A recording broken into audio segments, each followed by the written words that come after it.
करने की जरूरत नहीं है। अभी प्रिंसिपल सर ने अपनी स्पीच में कहा कि हम आज उस मुकाम पर हैं कि दुनिया की जो सबसे बड़ी ताकतें, कुछ तो आलोकतांत्रिक ताकतें हैं, नॉन डेमोक्रेटिक ताकतें हैं, वो भी अब हमारी तरफ देख रही हैं अपने आप को चलाने के लिए।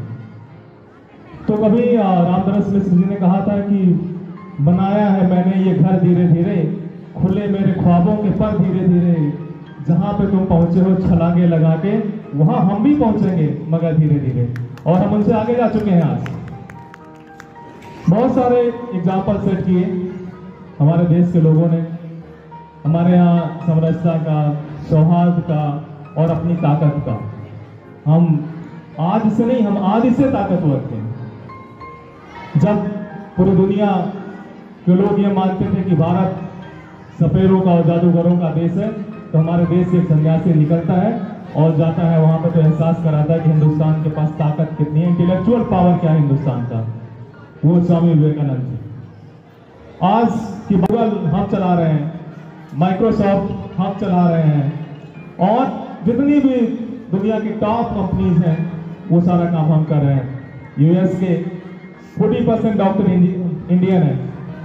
कभी आप जाइए फॉरेन में कहीं बैठिए और आपसे कोई पूछे या किसी फॉरेनर से बात करिए, जब आप बताते हैं हम इंडियन है तो कहता है कि यार Indian are good doctor, good engineer. तो बहुत अच्छा लगता है। हम बहुत आगे जा चुके हैं और जाना भी चाहिए, कंफर्ट जोन से निकलना चाहिए। आज़ादी तो हमको दे दिया लोगों ने, हम रिपब्लिक कंट्री भी बन गए। अब सबसे बड़ा चैलेंज होता है कि उसे संभालना। टॉप पर पहुंचना बड़ी बात नहीं होती है, शिखर पर पहुंचना बड़ी बात नहीं होती है, वहां पर बने रहना बहुत बड़ी बात होती है। ये सबसे बड़ा चैलेंज होता है। तो वो चैलेंज आप लोगों के हाथों में देके गए हैं लोग, और उसको आपकी जिम्मेदारी है कि आप उसको संभालिए और नए सपनों का भारत बनाइए, नए भारत का निर्माण करिए। भगवान राम के बारे में प्रिंसिपल सर ने कहा, तो भगवान राम अगर शायद महल से ना निकलते तो राजकुमार राम रहते। आप पढ़ रहे हैं लॉर्ड रामा, तो प्रिंस रामा पढ़ते, किंग रामा पढ़ते।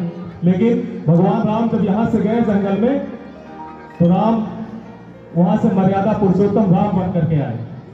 हमारे यहाँ उर्दू में एक शायरी है, कही जाती है, उर्दू में एक शायरी है कि पैगंबरों से भी जमीनें वफा नहीं करती, पैगंबरों से भी जमीनें वफा नहीं करती, हम ऐसे कौन से खुदा थे जो अपने कर रहे थे।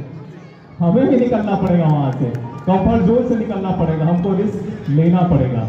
और कभी कभी तो हमको लगता है, कभी कभी क्या जिंदगी के ज्यादातर टाइम ये लगता है कि दर्द ही दवा है। Pain itself a painkiller. जितना पेन लेंगे उतना ज्यादा आप आगे बढ़ते चले जाएंगे और उससे भागिए मत करिए। अब सिर्फ यही कि आप अपने हिस्से का हिंदुस्तान बनाइए और बाकी चीजें खुद ब खुद होती चली जाएंगी। Thank you. जय हिंद, जय भारत।